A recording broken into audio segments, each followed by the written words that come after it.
जैसे मैं CCS university के बारे में नॉलेज रखता हूँ, वहाँ पे क्या है, दो सब्जेक्ट का ग्रुप होता है। आपके अगर 6 सब्जेक्ट हैं तो 2 का 1, 2 का 1, 2 का 1, उनमें मिलाकर पास होना होता है। अगर ऐसा ग्रुप आपका बना हुआ है, उसकी पहचान कैसे करोगे? यूनिट में आपने किसी क्वेश्चन को बनाकर लिखा, आप अपना बेस्ट दे के आए। 3 चीजों पर डिपेंड करती है उसकी मार्किंग, क्योंकि मैं कॉपी चेक कर चुका हूँ, मुझे पता है। सबसे पहला आपके प्रेजेंटेशन, दूसरा आपका क्वेश्चन का स्टार्टिंग और एंड का पॉइंट। हाय बच्चों, कैसे हो आप? बढ़िया सभी। स्वागत है आपका अपने चैनल अकाउंटिंग गुरुजी में। मुझे पता है कि एग्जाम का टाइम जो होता है ना, वो सबसे क्रूशियल टाइम होता है। हम एक पेपर दे के आते हैं, उसमें अगर हमने कुछ इफ एंड बट्स कर दिए, उसकी टेंशन तो रहती है, साथ साथ अगले पेपर की टेंशन भी हो जाती है। ऐसे में हमें अगर सही टाइम पे सही गाइडेंस मिल जाए तो वो हमें फायदा दे सकता है, एग्जाम में हमारे एक्स्ट्रा मार्क्स आ सकते हैं। इसलिए मैं हमेशा कहता हूं कि जब भी एग्जाम टाइम होता है ना, तो अपने टीचर, अपने इंस्पिरेशंस और अपने जो पढ़ाने वाले हैं आपको, उनके कॉन्टेक्ट्स में रहें, ताकि आपको कुछ ना कुछ अच्छा सीखने को मिले। अभी बहुत सारी क्वेरीज लगातार आ रही थी कमेंट में। कोई कह रहा है कि सर मेरे मार्क्स का ये पंगा है, मैं कॉपी में ये करी आया, या ऐसे लिखूंगा तो क्या होगा, थ्योरी का ऑप्शन आएगा तो क्या। तो ऐसे ही आपके काफी सारे सवालों के जवाब अपनी इस वीडियो में देने वाला हूं, आपके कमेंट्स के जवाब। तो वीडियो काफी खास होने वाली है अगर आपके भी एग्जाम चल रहे हैं। वैसे मैंने हेडिंग लिखा है यहाँ पर बीकॉम एग्जाम, बट आपके कोई भी क्लास के एग्जाम है तब भी आप ये वीडियो देख सकते हो। लेकिन मैं टारगेट कर रहा हूँ बीकॉम वाले बच्चों, क्योंकि उनकी क्वेरी सबसे ज्यादा आती है। और ये क्वेरी जो मैं आज बताने वाला हूं, ये आप सबकी, मैक्सिमम लोगों की होगी। इसलिए वीडियो को स्किप मत कीजिएगा। छोटी सी वीडियो है, बहुत ज्यादा इंपॉर्टेंट है आप सबके लिए।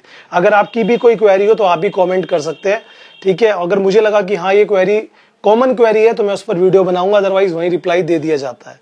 जो पहला क्वेश्चन आ रहा है वो मानसे करके है, उनका क्वेश्चन है, सर इफ क्वेश्चन ओपन में आया है और हर यूनिट में थ्योरी और न्यूमेरिकल बेसिस पे, यानी कि जैसे आपकी यूनिट्स होती हैं तो हर यूनिट में अगर थ्योरी और न्यूमेरिकल बेसिस पे ऑप्शन आया, देन क्या हम न्यूमेरिकल में श्योर ना हो तो थ्योरी कर सकते हैं? कोई डाउट नहीं। देखो ऑप्शन का मतलब क्या होता है, अगर आपका कोई भी एग्जाम है और उसमें आपके ऑप्शन में थ्योरी और न्यूमेरिकल आ रहे हैं, या 2 न्यूमेरिकल या 2 थ्योरी आ रहे हैं, तो ये आपकी चॉइस है कि आप कोई सा भी क्वेश्चन करो। हो सकता है सारे न्यूमेरिकल के साथ सारी थ्योरी का ऑप्शन हो और आप चाहते हो सारी थ्योरी अटेम्प्ट करना, नो न्यूमेरिकल, तो कोई इशू नहीं है। ऐसे कोई फर्क नहीं पड़ता, हमें केवल अपने क्वेश्चन को अटेम्प्ट करना है। तो जो भी क्वेश्चन आपको लगे कि हाँ सर ये मुझे करना है, तो वो आप डेफिनेट तौर पर यहाँ पर कर सकते हैं, ठीक है।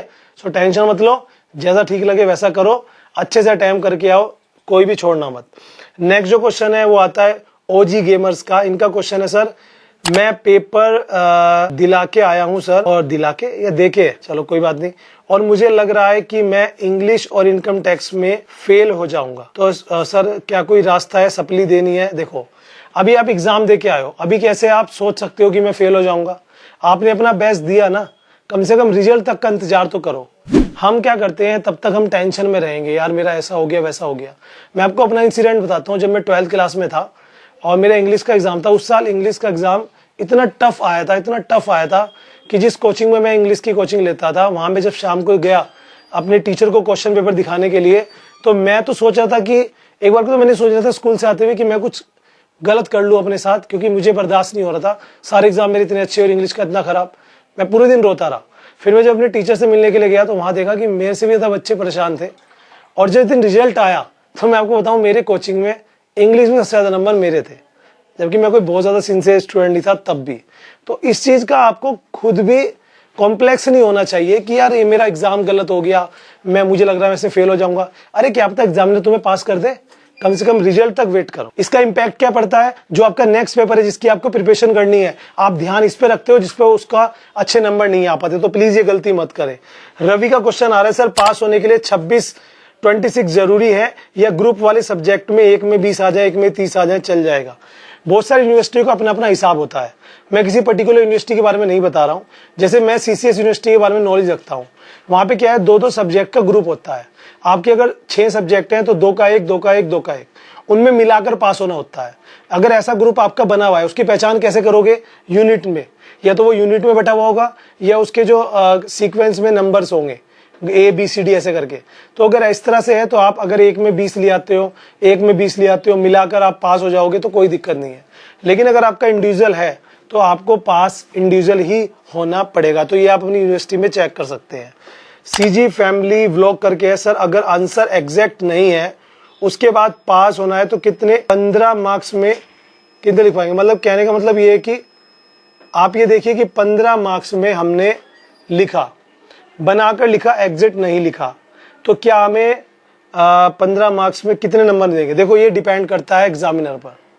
आपने किसी क्वेश्चन को बनाकर लिखा, आप अपना बेस्ट दे के आए, 3 चीजों पर डिपेंड करती है उसकी मार्किंग, क्योंकि मैं कॉपी चेक कर चुका हूं, मुझे पता है।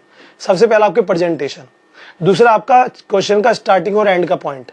लॉन्ग क्वेश्चन को कभी भी कोई एग्जामिनर पूरा नहीं पढ़ता, वो स्टार्टिंग का पढ़ते हैं। अगर लगता है कि हाँ क्वेश्चन से रिलेटेड आंसर है तो बीच में थोड़ा सा ध्यान देंगे, लास्ट में देंगे, मार्क्स दे देंगे। यही सब होता है यूनिवर्सिटीज में। तो अगर आपने अपनी प्रेजेंटेशन अच्छी दी है, स्टार्टिंग में आपने सही लिखा है, हेडिंग्स वगैरह जो भी कुछ है, और क्वेश्चन से रिलेटेड ही लिखा है, चाहे भले एग्जैक्ट ना लिखा हो, मार्क्स मिलेंगे। ये मान के चलो 10-12 के आसपास मिल सकते हैं। UPSC lover sir, pen gel pen से अच्छी तो आती है राइटिंग अच्छा, बट स्पीड स्लो हो जाती है। इसका मैं आपको फॉर्मूला बताता हूँ। देखो, आप उस पेन का यूज करो जो पेन आप पूरे साल यूज करते आए हो। हमारी प्रॉब्लम ये है, हम जब एग्जाम देने जाते हैं तो उससे जस्ट पहले नया पेन खरीदते हैं जो हमने आज तक यूज नहीं किया। अरे कोई नई बाइक लोगे, नई गाड़ी लोगे तो क्या एकदम हाथ सेट हो जाते हैं? नहीं होते। ऐसी पेन भी है। तो जिस पेन से आप पूरे साल पढ़ाई करते हो या पिछले साल की हो, उसी तरह के पेन का यूज करो। जेल और बॉल इसका कोई फर्क नहीं होता। प्रेजेंटेशन अच्छी होनी चाहिए, राइटिंग अच्छी होनी चाहिए। ठीक है। लास्ट क्वेश्चन है मौसम चौधरी का। जी हाँ, सही पढ़ रहा हूँ ना, मौसम चौधरी। सर हमारी थ्योरी क्वेश्चन 20 मार्क्स के आते थे और उसमें 5, 6, 7 पेज लिखे हैं, तो क्या ये काफी होंगे? देखो 20 नंबर में 5, 6 पेज, 7 पेज तो इनफ है। हाँ, मिनिमम 5, 6 मतलब 6 पेज तो लिखने चाहिए, क्योंकि 20 मार्क्स एक बहुत बड़ी वर्थ होती है और ऐसे में आपको लिखना भी अच्छा होता है। उसका मैं तरीका बताता हूँ। पहले पेज तो प्रेजेंटेशन पे लगा दो, कोई डायग्राम वाइग्राम पे।